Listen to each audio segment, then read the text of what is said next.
ఇది గమనించారా? జగన్ వర్సెస్ పవన్ ఎందుకిలా? ఏపీలో ఎన్నికల ముందు వరకు వైసీపీ టీడీపీతో పాటుగా జనసేనను కూడా గట్టిగా టార్గెట్ చేస్తూ వచ్చింది. ఇంకా చెప్పాలంటే పవన్ నే జగన్ నుంచి అంతా విపరీతంగా విమర్శిస్తూ వచ్చారు. జగన్ అయితే పవన్ వ్యక్తిగత జీవితంలోకి చొరబడి ఘాటైన కమెంట్స్ చేసేవారు. దానికి తోడు అన్నట్లుగా వైసీపీ ఫైర్ బ్రాండ్లు కూడిన పవన్ మీద అనుచితమైన వ్యాఖ్యలు చేసేవారు. అలా పవన్ తో పాటు ఆయన వెనుక ఉన్న బలమైన సామాజిక వర్గానికి వైసీపీ గిట్టనిది అయిపోయింది. సాధారణంగా చూస్తే పవన్ ఫక్తు పొలిటీషియన్ కాదు, ఆయనకు రాజకీయ వైరాలు ఎవరితోనూ లేవు. అలాంటి పవన్ ని కోరి గెలికి ఆగర్భ శత్రువుగా వైసీపీ మార్చుకుంది. పవన్ లో ఎంతలా పట్టుదల పెంచింది అంటే ఎంత తక్కువ సీట్లు ఆయన తీసుకొని పొత్తుకు సిద్ధపడేటట్లుగా. మొత్తానికి వైసీపీని ఓడించాలి అన్న ఏకైక అజెండాతోనే 2024 ఎన్నికల్లో పవన్ బరిలోకి దిగారు. అలా తాను అనుకున్న లక్ష్యాన్ని ఆయన నెరవేర్చుకొని పొలిటికల్ హీరోగా నిలిచారు. పవన్ 2 సీట్లలో ఓటమి పాలయ్యారు. ఆయన ఏమి చేయగలరు అని వెటకారమాడిన వైసీపీ గొంతులు అని మూగబోయేలా పవన్ కూటమి కట్టించి మరీ ఫ్యాన్ పార్టీ ఆట కట్టించారు. ఇక ఎన్నికలు ముగిశాయి, కూటమి అధికారంలోకి వచ్చింది. కానీ అంతా అనుకున్నట్లుగా జనసేన అయితే జగన్ మీద విరుచుకొని పడటం లేదు.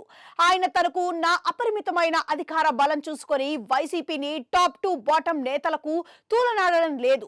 ఒక విధంగా చెప్పాలి అంటే పవన్ ఎంతో హుందాగా సమన్వయం పాటిస్తూ వస్తున్నారు. ఆయనకు ఈ రాజకీయ కక్షలు ప్రతీకార రాజకీయాలు అన్నవి గిట్టవు అన్న మాటలే నిజం చేస్తూ ఒక స్ఫూర్తిగా ఉంటున్నారు. అదే సమయంలో పవన్ ఏమిటో ఆయన రాజకీయం ఏమిటో తెలిసి వచ్చిన వైసీపీ కూడా గత 3 నెలలుగా ఆయనను ఒక్క మాట అంటే ఒట్టు. పవన్ ఊస ఎత్తడం లేదు, ఆయన మీద చిన్నపాటి విమర్శ కూడా చేయడం లేదు.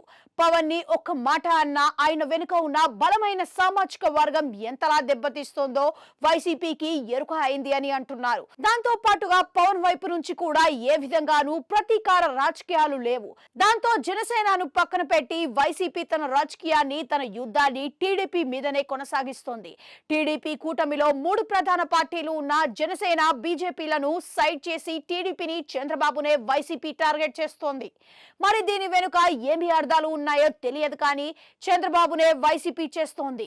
ఆయన మీదనే అస్త్రశస్త్రాలు ప్రయోగిస్తోంది. పవన్ మైనస్ బాబుని ఢీకొట్టడం వెరీ ఈజీ అనుకుంటోందా, లేక ఏ రోజుకు అయినా బాబు నుంచి పవన్ వేరుపడతారా అని భావిస్తోందా, లేక బాబు కార్నర్ చేయడం ద్వారా జనసేన మీద సాఫ్ట్ కార్నర్ ని ప్రదర్శిస్తోందా అన్నది ఈ రోజుకు అయితే తెలియదు. ఏపీలో మాత్రం జనసేన వర్సెస్ వైసీపీ అన్నదే లేకుండా పోయింది. ఇది కేవలం 3 నెలల్లో వచ్చిన భారీ రాజకీయ మార్పు. జనాలు దీనిని గమనిస్తున్నారో లేదో అని తెలియదు మరి.